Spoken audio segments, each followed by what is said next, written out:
The woman at your dry cleaner has been pressing your shirts for 4 years now. She knows you like medium starch. She knows you can't stand collars that feel like cardboard. She knows wooden hangers, never wire. She knows your first name. What she doesn't know is that the strip mall her shop sits in is technically yours. And that's exactly how you want it. It's Wednesday morning, 7:22 a.m. You're sitting in a small diner 2 blocks from your apartment. Nothing fancy. No aesthetic lighting. No food influencers taking pictures of pancakes. Just vinyl booths, a laminated menu that looks unchanged since 2009, and coffee served in a white mug with a chipped handle that the waitress, Gloria, has never once apologized for. You respect that about her. You always order the same thing. 2 eggs, medium. Wheat toast. Black coffee. $8.40. You leave a $4 tip. Not generous enough to make a statement. Not small enough to be remembered for the wrong reason. Gloria assumes you work in insurance. You've never corrected her. Something about the way you sit, the way you glance at your watch twice before food arrives, makes that story believable. She isn't entirely wrong. Your phone is face up on the table. A message from your portfolio manager lights up the screen. You read it once, then set the phone back down. Across the street, you can see a 19-unit apartment building you've owned for 8 years. Last Thursday, the boiler replacement cost $11,400. You already accounted for it. After everything, this month still clears $19,600. Clean numbers. No drama. Just systems working. You eat your eggs. It didn't start with money.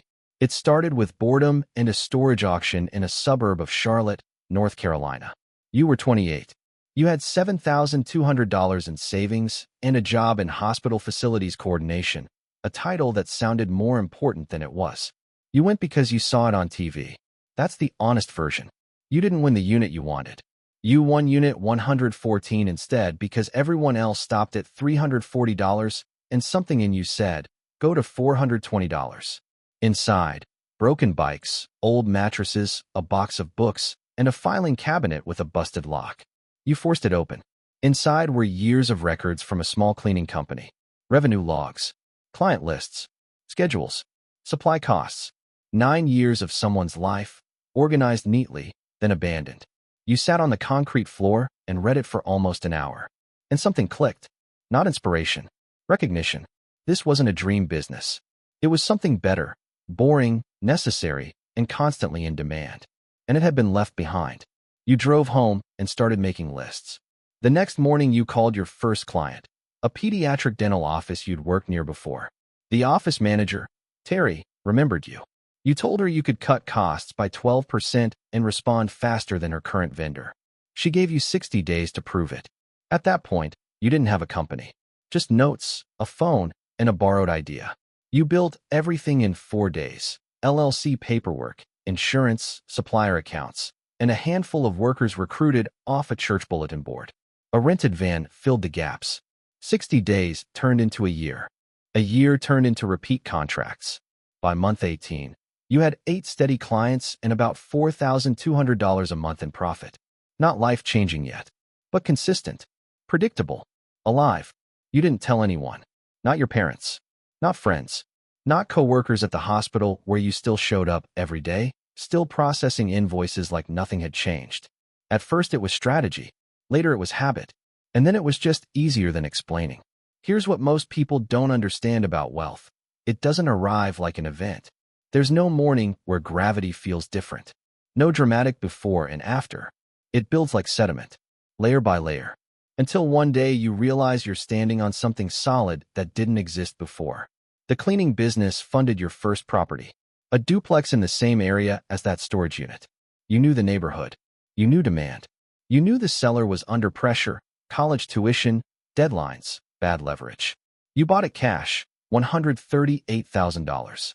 You were 30. That property funded the next. Then another. Then a laundromat that was failing not because of demand, but neglect. Most of what you bought wasn't broken. It was ignored. You drove a 2019 Subaru Outback with a dent in the back door you never fixed. On purpose, at least partially.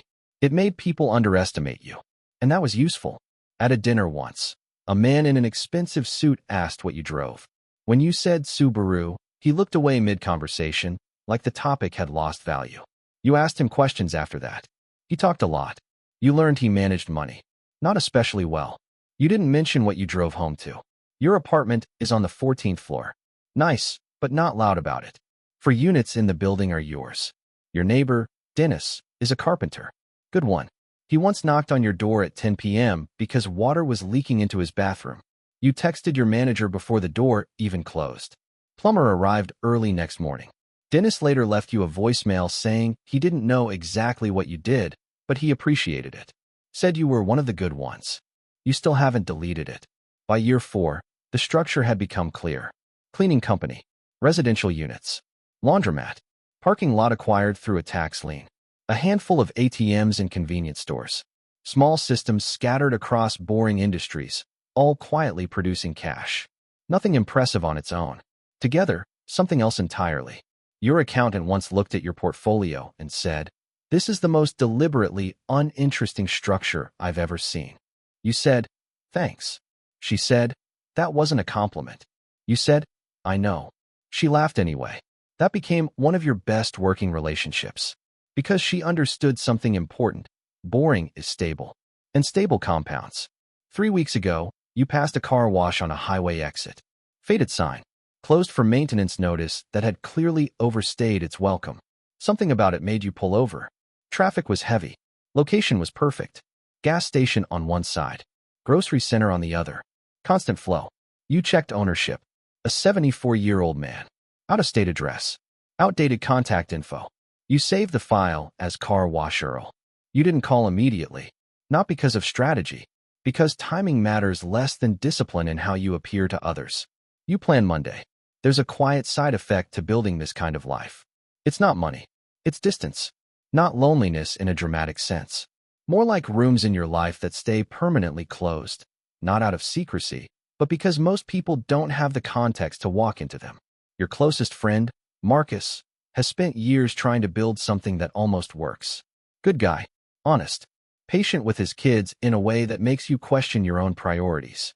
Last year, he talked about taking a helic to fund a smoothie franchise. He was excited. You read the disclosure document that night. Then you wrote him a long email, not telling him what to do, just pointing out clauses, fees, and structural issues most people miss. 2 days later, he called it off. "How did you know all that?" he asked. "I read a lot," you said. "You're weird," he said. "Yeah," you said. At some point, your portfolio crossed $650 million in total assets. You were standing in a hardware store, holding 2 plumbing fittings, trying to decide which one was correct. You checked your phone, saw the email, then put it back in your pocket. You asked an employee instead, then fixed the faucet yourself that night. The drip came back the next morning.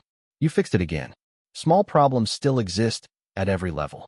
They just cost different amounts.